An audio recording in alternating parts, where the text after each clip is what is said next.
నమస్తే. ఇప్పుడు మీరు చూడబోతున్న వీడియో ఖచ్చితంగా మీకు ఉపయోగపడుతుంది, నచ్చుతుంది కూడా. మరి మీకు నచ్చిన విషయం నాకు తెలియాలి అంటే ఈ వీడియోని మీరు లైక్ చేయాలి, షేర్ చేయాలి, అలాగే మన ఛానల్‌ని సబ్స్క్రైబ్ చేయాలి. మీ సపోర్ట్‌ని నాకు అందిస్తారు కదూ! ఓకే. ఇప్పుడు వీడియోని స్టార్ట్ చేద్దాం. నమస్తే. Welcome to our channel. నేను కుప్పా పద్మిని. ప్రస్తుతంతో పాటు ప్రముఖ ఆధ్యాత్మికవేత్త, ప్రముఖ న్యూమరాలజిస్ట్ లక్ష్మీ నరసింహస్వామి ఉపాసకురాలు శ్రీమతి స్రవంతి గారు మనతో పాటు ఉన్నారు. మాట్లాడదాం. నమస్తే అక్క.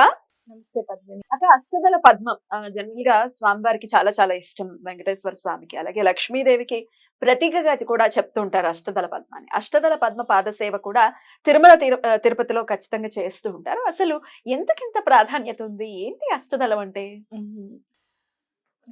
1984వ సంవత్సరం golden Jubilee year of TTD అన్నమాట. 1984 అయితే ఏదైనా ఒక సేవ చేయాలి స్వామికి, ఆ ఆర్జిత సేవల్లో అది ఆ సేవ అనేది కంటిన్యూ అవ్వాలి అని చెప్పి టిటిడి వారు ఆలోచించారు.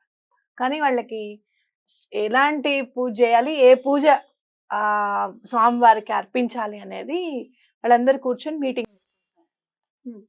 ఏం చేయాలంటే వీళ్ళందరికీ ఏది చెప్పినా ఒకరికొకరికి నచ్చడం లేదనమాట. ఇది కాదు, ఇంకొంచెం ఏదైనా బాగుంటే బాగుంటుంది, కంటిన్యూ అవ్వాలి కదా ఒకసారి పెట్టిన తర్వాత అనేది యోచిస్తున్నప్పుడు వాళ్ళు కరెక్ట్గా మీటింగ్ అవుతుంది. ఒకళ్ళు లోపలికి వచ్చి, వాళ్ళన్న వ్యక్తి మిమ్మల్ని కలవాలనుకుంటున్నారు, స్వామివారికి ఏదైనా తీసుకొచ్చినట్టున్నారు ఆయన్ని చూస్తే ఏమో చాలా, అంటే తెలిసిపోతుంది కదా, ఆహార్యం తెలుస్తుంది కదా ఎవరికైనా కూడా. అంత మరీ పెద్ద విఐపి అని అయితే నాకేం అనిపించట్లేదు, కానీ మిమ్మల్ని కలవాలి, మీతోనే మాట్లాడాలంటున్నాడు అని. అంటే ఏంటయ్యా, మీటింగ్ ఉంది, స్వామివారికి ఇంత ఇచ్చేస్తున్నాం కదా, మీటింగ్లో ఉన్నామని నువ్వు చెప్పలేవా అని అంటే, కాదు, అతన్ని చూస్తే నేను చెప్పలేకపోతున్నా, అతన్ని చూస్తే నేను అలా చెప్పలేకపోతున్నాను, ఎందుకు మీరు కంపల్సరీగా మాట్లాడాలి అని అంటున్నారు అని అంటే, సరే పంపించు అని అంటారనమాట. అతను లోపలికి వచ్చి, ఆయన ఒక ముస్లిం వ్యక్తి వచ్చిన ఆయన, వాళ్ళ ఇంట్లో వాళ్ళ నాన్నగారు ఉన్నప్పటి నుంచి తరతరాల నుంచి కూడా స్వామివారికి సుప్రభాత సేవ చేయడం అనేది అలవాటు అనమాట. వాళ్ళ ఇంట్లో మంగళవారం నాడు వాళ్ళందరూ సుప్రభాతం పాడుకుంటారు ఇంట్లో, ముస్లిమ్స్. అయితే వాళ్ళ నాన్నగారికి అనిపించిందిట, నేను 108 బంగారు కమలాలు ఇవ్వాలి స్వామికి అని చెప్పి అనిపించిందంట ఆయనకి. అయితే ఆయన 54 ఎన్నో చేసే వరకల్లా ఆయన దూరం అవడం జరిగింది అనమాట. వెళ్ళిపోయితే తండ్రి కోరిక మరి కొడుకు నెరవేర్చాలి కదా, నాకు ఇన్ని సంవత్సరాలు పట్టింది మిగతా 54 నేను సమకూర్చుకోవడానికి. ఇప్పుడు 108 ఉన్నాయండి, స్వామివారికి నేను సమర్పించడానికి వచ్చాను అనేసరికి అసలు ఆ పద్మాలని చూస్తుంటే ఆహార్యం ఇంపార్టెంట్. అది చూస్తే బంగారు కమలాలు చక్కగా, దానికి 8 దళములు ఉంటాయి, అది అష్టదళం. చూసే వరకల్లా వాళ్ళకి ఏదైతే ఆర్జిత సేవ చేయాలని అనుకున్నారో, ఆయన మంగళవారం నాడు వాళ్ళ ఇంట్లో సుప్రభాత సేవ జరుగుతుంది కాబట్టి మంగళవారం నాడే ఈ అష్టదళ పాద పద్మ సేవ కూడా స్వామికి జరగాలి అని చెప్పి తీర్మానించారు. అది అందుకని ఆ పాద 40 ఏళ్ల నుంచి సుమారుగా సాగుతుంది. ఆ పాదపద్మ సేవ చూడడమే గాని అది మన వల్ల, అది మనం చేసుకోగలుగుతామా లేదా అనేది, మన ఇంట్లో అయితే మనం చేయలేం కదా. బంగారు కమలాలు చేసుకోగల ఇది ఉన్నా కూడా స్వామి సంకల్పం కూడా ఉండాలి. అయితే నేనేం చేస్తున్నాను అని అంటే, వెండివి తీసుకున్నా, ఒక్కొక్కటి పోగేసుకుంటున్నా. ఇట్లా ప్లేట్ లాగా వస్తుంది చక్కగా. ఇప్పుడు కమలాలు దొరుకుతున్నాయి. చిన్న చిన్న పువ్వులు అయితే చూస్తాం కానీ పెద్దవి కూడా దొరుకుతున్నాయి. కమలాలు ఆర్డర్ ఇస్తే కూడా చేస్తారు. కమలం ఎంత పడుతుంది? మనకి పడుతుంది పద్మిని, ఒక 800 వరకు పడింది నాకు. 800 to 1000 వరకు పడింది. ఒక్కొక్కటి నేను పోగేస్తున్నాను. సరే 108 మనం నెమ్మదిగా పోగేసుకున్నా. ఇప్పుడు ఒక చక్కగా ఇట్లా ప్లేట్ లాగా వస్తుంది ఒక్కొక్క పువ్వు పెట్టడానికి కూడా స్వామి పాదాల దగ్గర. అది కూడా మన ఇష్టం తీసుకోవచ్చు.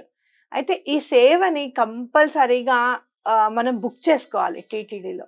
కానీ ఇవాళ బుక్ చేసుకుంటే మనకి 2 ఏళ్లకో 3 ఏళ్లకో 4 ఏళ్లకో దొరుకుతుంది ఆ సేవ. అంటే మరి నెలలో 4 మంగళవారాలు, మహా అంటే 5 మంగళవారాలు ఎప్పుడన్నా రావచ్చు అనమాట. బుక్ చేసుకోండి. అయితే మనం అప్పుడు అక్కడ ఉండం కదా ప్రతి మంగళవారం.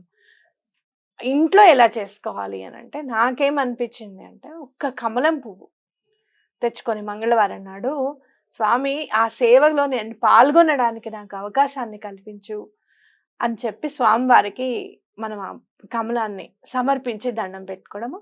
అమ్మవారికి కూడా అమ్మ ఎలా అయినా సరే ఈ సేవకి నాకు ఈ టికెట్ దొరికేలాగా చూడు, మమ్మల్ని అటెండ్ అయ్యేటట్టు చూడమ్మా అని చెప్పి అమ్మవారికి కూడా దండం పెట్టుకోవడం. ఎందుకంటే అష్టదళ పాద పద్మ సేవ చేస్తే సక్సెస్, లైఫ్లో సెటిల్మెంట్, ఇంకా చాలా అంటే లైఫ్లో ఎటువంటి పనులు అవ్వకపోవడం అట్లాంటివి ఏమి ఉండవు అనమాట. కాబట్టి ఆ సేవ ఎటువంటి పరిస్థితుల్లోనూ చేయించుకోవాలి. బుక్ చేసుకోవచ్చు ఆన్లైన్ ఆన్లైన్ లోనే బుక్ చేసుకోవచ్చు టికెట్స్. అద్భుతం. ఇది జీవితంలో ఒక్కసారైనా ఆ సేవను చూడాలి. అలా చూసేలాగా మనం ఎవరం చూడడానికి ఆయన కరుణ ఉండాలి కదా.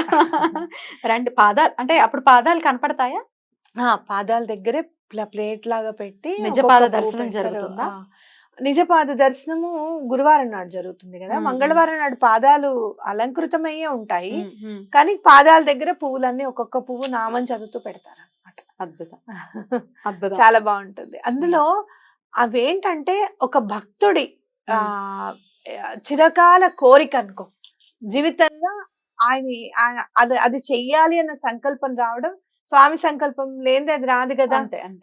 అది రావడము, అది తండ్రి పోయిన తర్వాత ఎంతమంది 1984 అంటే ఎప్పుడుదో కాదు కదా, ఈ మధ్య కాలంలోనే అలాంటి తండ్రి ఆలోచనని మేము నెరవేర్చాలి, మేము దాన్ని కంప్లీట్ చేయాలి అని చెప్పి దానికోసమే తపన పడి అది మళ్ళీ టీటీ దాకా వచ్చి ప్రత్యేకంగా మళ్ళీ స్వామికి ఏ సేవ చెయ్యాలి అని అనుకున్నప్పుడు ఆయనకి అప్పుడే ఆయన అక్కడ కనపడడం, అప్పుడే ఆయనకు వెళ్ళాలనిపించడం, వీళ్ళ స్వామివారి తన కోసము తనుగా సేవని కల్పించారు, మనకి ఇచ్చారు అది ప్రసాదంగా అని నాకు అనిపిస్తుంది అన్నమాట. చదివినప్పుడైతే నాకు కళ్ళమని నీళ్ళు వచ్చేసాయి.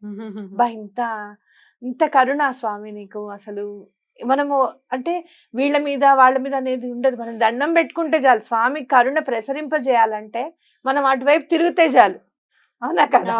కాబట్టి అలా దండం పెట్టుకోవడం అనేది చాలా ఇంపార్టెంట్.